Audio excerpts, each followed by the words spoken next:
2023 is the year of AI, but some companies have been innovating with AI in healthcare for the last decade. Today's guest is Joan Butters, CEO and co-founder of Excellis. We'll be speaking about integrating AI solutions into healthcare operations and taking friction out of the payer-provider relationship.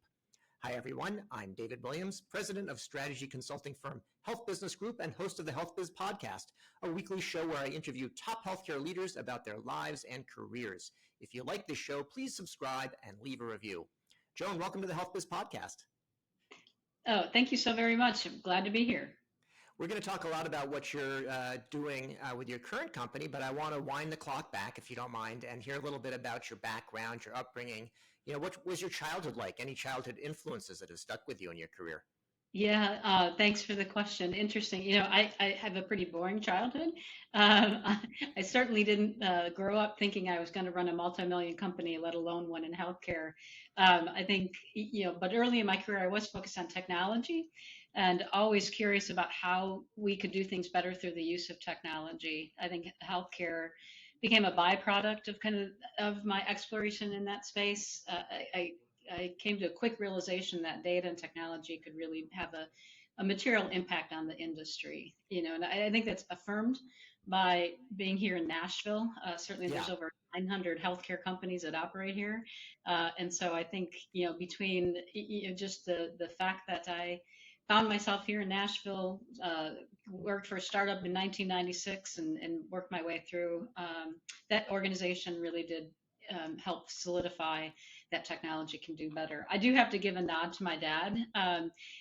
Throughout my childhood, he did prescribe to the give it 100% or don't do it at all rule. Yeah. And I think that rule is the driving force behind everything I do professionally and personally.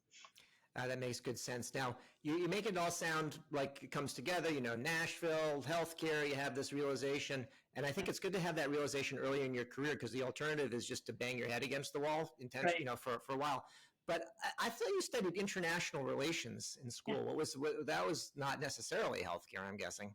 No, not at all. Far from it, right? And interestingly enough, I originally pursued a double major in accounting and computer science.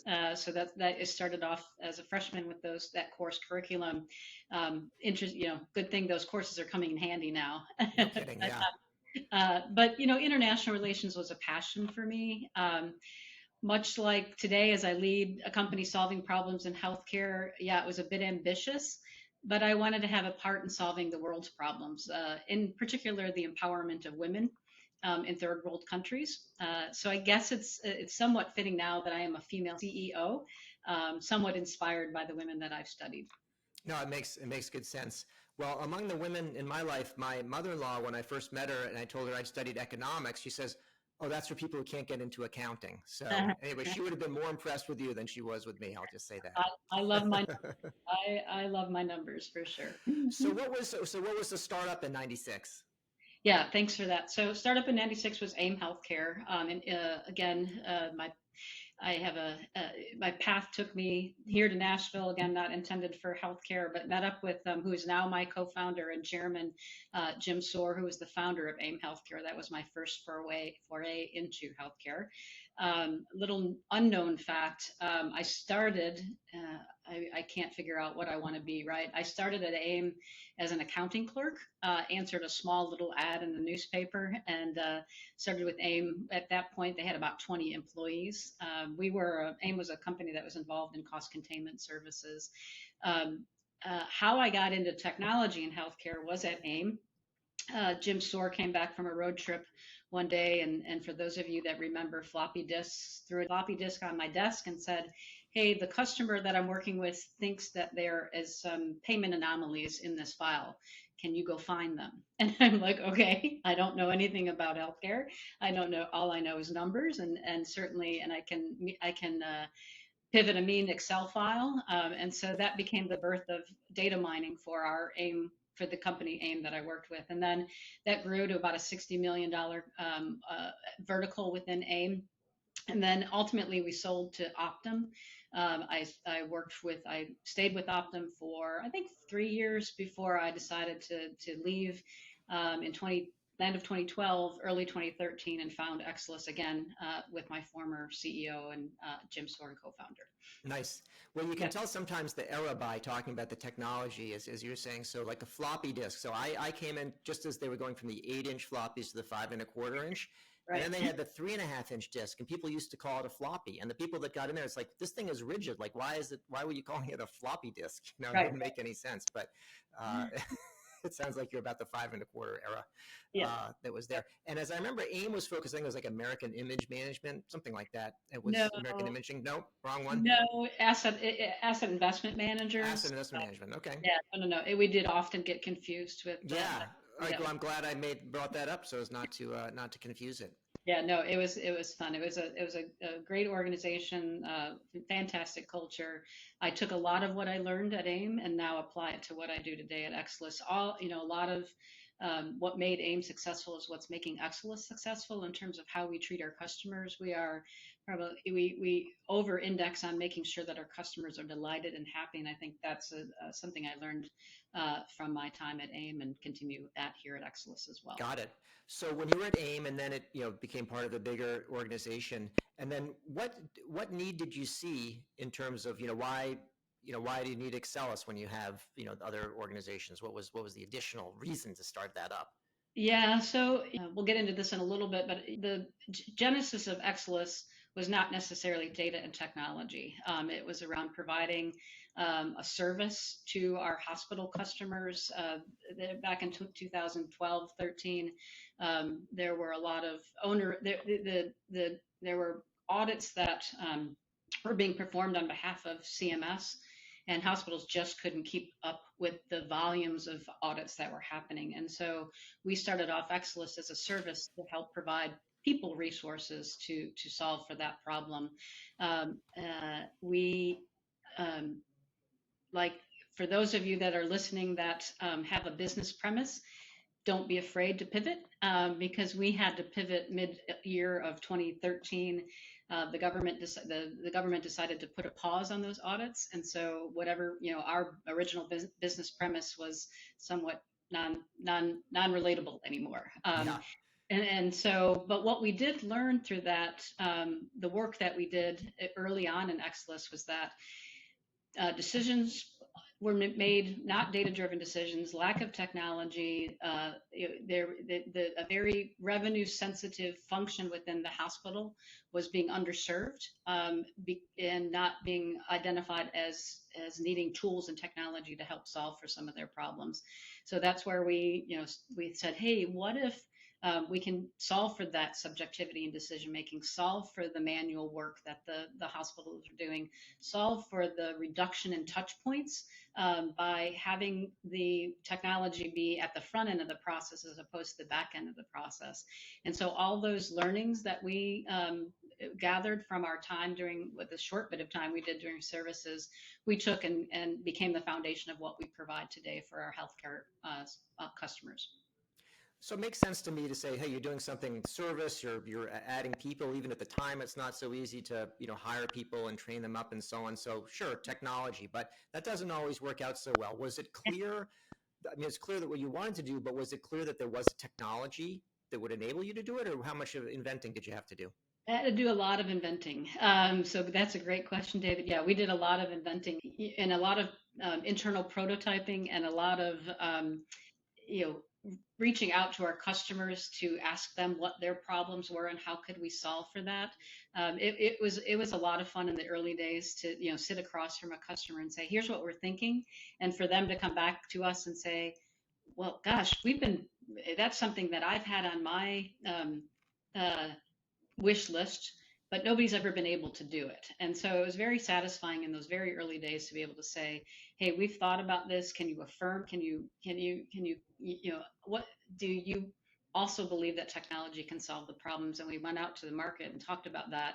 It was exciting to hear that they had the same sort of technology thoughts in mind as well. I want to go back to the idea about the startup. You were joined AIM when it was a startup, not in a senior role, But were there things that you learned from the early growth of AIM that you've applied, in starting your own company? Or there, lessons learned from that? Well, sure, and I think it goes back to execution. In fact, if you ever have a chance to talk to our co-founder, it's always how do you get it done, right? And Yeah. not let bureaucracy be the enemy of progress. And so it was always about the art of the possible, and being able to say, let's not think about why it can't be done, but let's think about how it can be done and change the narrative. And we do that today at Excellis as well, is to don't tell me why we can't do it. Tell me why we can do it, and let's solve for it that way. So I think it was just that we, even at AIM, we started a company that was doing something that had never been done before, and there was never a question in our mind that we could do it. And similarly at Excellis, there's problems to solve. How do you solve that in a way that has a material impact on how things operate? I've seen in your positioning, you talk about tackling some of the challenges or frictions between payers and providers. And I'm wondering first of all, what you would identify as those challenges or frictions, and then how do you tackle them? Cool. How much time do you have, David? I've got time. If people could listen, they could listen on fast speed if they want. Yeah. It's just sort of the nature of it that these are just It's like, how do you fix frictions between defense attorneys and the plaintiffs? It's Yeah, like, absolutely. I think the challenges, there's a lot of challenges. I think and it's getting better. I've attended a lot of conferences of late, where there is more identification and more alignment between payers and providers, that something's got to change. And so that's very encouraging to know that payers and providers are realizing that things need to be done differently. However, there still is friction, there's mistrust. There's a concept of a zero-sum game, and I think that payers and providers, if we're going to solve for these challenges, and I think that the administrative challenges between payers and providers are probably the most difficult. You've got people doing the same things that they've always done it the same way. There is differences in how people make decisions. They don't have a common framework to make those decisions, and this is kind of where we come in, because at the end of the day, we're enabling more clean decisions, seamless decisions, all through artificial intelligence. And it's really exciting. I like to think about how AI becomes this, and I used this before, this dispassionate mediator, right? It's not meant to be an end all to be all, but it helps cull out the information that's going to help make decisions more aligned between payers and providers. And it's somewhat simple, right? Sometimes when payers and providers are trying to make a decision, they're using two different sets of information. And so by the framework that we've provided allows for those payers and providers to see what's going on with that patient real time and have an alignment on the decisions that need to be made based on that information. So I think that goes back to maybe another concept of like a single source of truth. Sure. And it's like, if we may still have a different view about what we want to do with it. But if you think that I, went to the hospital 5 times and I think I went twice, they're never going to solve anything. Yeah, or a better example would be if I think the person needs to be treated in a lower level of care versus a higher level of care. How does AI help make that decision for them, or at least have a dialogue?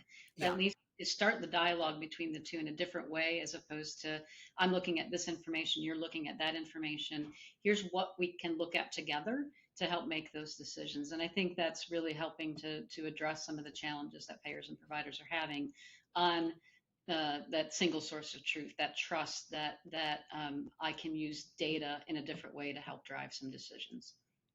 So some providers have also become payers, like some health systems that have started, Medicare Advantage plans, and some payers like Optum, United, have become providers as well. Is it the same dynamic even within those organizations, or what's it like? Yeah, you would think that they would have better alignment. I think it's still, at the end of the day, and both entities, even though there's an umbrella organization, both entities are still having to make the same decisions about financial decisions, right? And so as long as that becomes the what's driving people, you're still going to have that friction.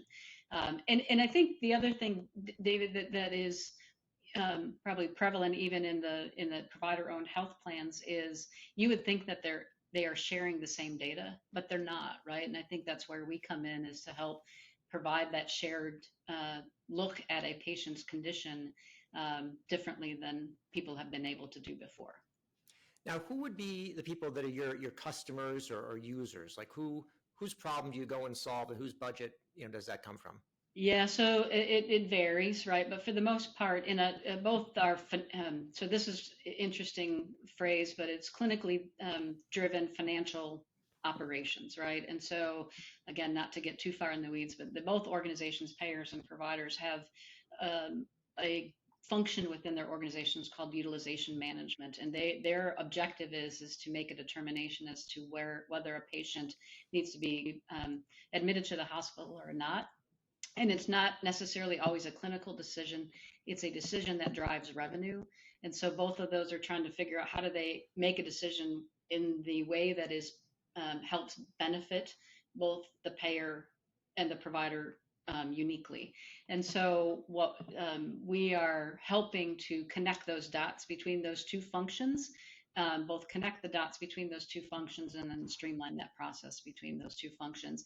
As an example, and certainly later, there's other places and operations that are very similar in their decision making, where they're making decisions in a vacuum, maybe length of stay, where that patient should be discharged. Our goal is to apply artificial intelligence to those other friction points between people making decisions about the patient's journey. So there was a time, when people were talking about AI and getting excited about it. I'm talking maybe 10 years ago or so. And then there was some, progress, but also you start to hear people rolling their eyes. I use AI. And then, now this just in 2023, you start to hear about, generative AI is becoming kind of over on the scene. What has it been like to be an early adopter of AI, and particularly in healthcare? Yeah, it's a great question. So, like you said, AI was a part of Excellis' solution before AI was cool. That was 10 years ago, and it was fun being ahead of the market. But like you said, in healthcare, it was not easy. We had to overcome some misperceptions about what AI is, and what it isn't. That still exists today. I think two of the predominant headwinds that we had to overcome was AI. On one side of the extreme, AI was going to be the easy button. Oh gosh, all I got to do is make a decision based on what AI is telling me, as opposed to, nope, you're still going to need to use some clinical judgment in making those decisions. And then on the other side of it was the fear that AI is, and we hear this now with generative AI, that AI was going to replace clinicians. And so those are that you're trying to, as you're trying to sell and trying to make inroads into healthcare, you've got those two somewhat opposing and sometimes common objections within the people to which you're offering your solution. So we had to educate our clients about and the market about the role of AI.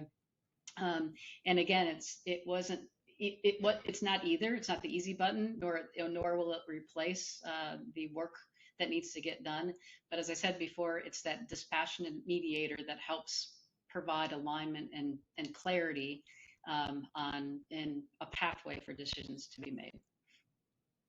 In starting late 2022, but in 2023 in particular, there's been a big emphasis on generative AI, especially since people have been able to experience it easily for themselves in a way they couldn't do before. I think that made made a big difference. How do you think generative AI will impact healthcare? Yep. So you're right. Genie's out of the bottle on generative AI. And if you can't not read a healthcare publication without reading it today, any sort of publication without hearing about generative AI.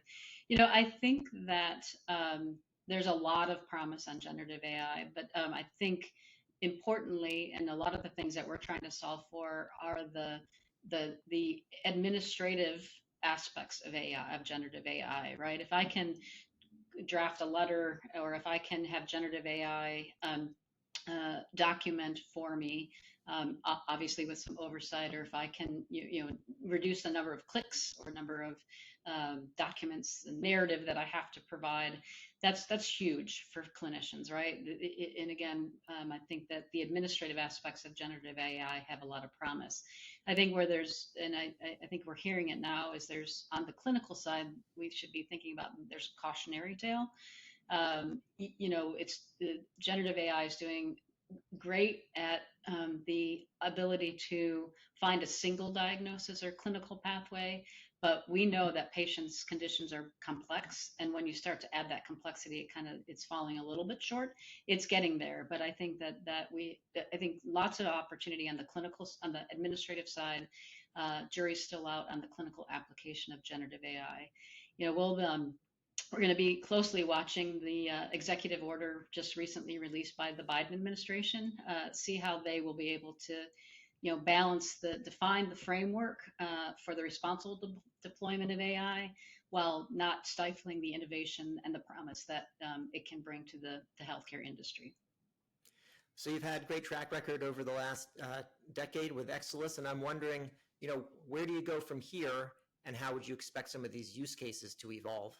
Yeah, so like I said before, I think we talked about the friction points, the lack of alignment, the data data sharing challenges that the healthcare industry has. There are other friction points like all across the patient's journey, and so if we think about where there's that inefficiencies, lack of alignment. Those are areas that we'll tackle very similarly to how we've done our core business, right? So anytime, if there's an interaction that happens between the payer and the provider that makes a determination as to the administrative aspects or the financial aspects of that patient, we want to be in the middle of that and help facilitate coordination and collaboration between those entities. Great. Well, Joan Butters, CEO and co-founder of Excellis, thank you so much for joining me today on the Health Biz Podcast. Awesome. Thank you so much. You've been listening to the Health Biz Podcast with me, David Williams, president of Health Business Group. I conduct in-depth interviews with leaders in healthcare business and policy. If you like what you hear, go ahead and subscribe on your favorite service. While you're at it, go ahead and subscribe on your second and third favorite services as well. There's more good stuff to come, and you won't want to miss an episode. If your organization is seeking strategy consulting services in healthcare, check out our website, healthbusinessgroup.com.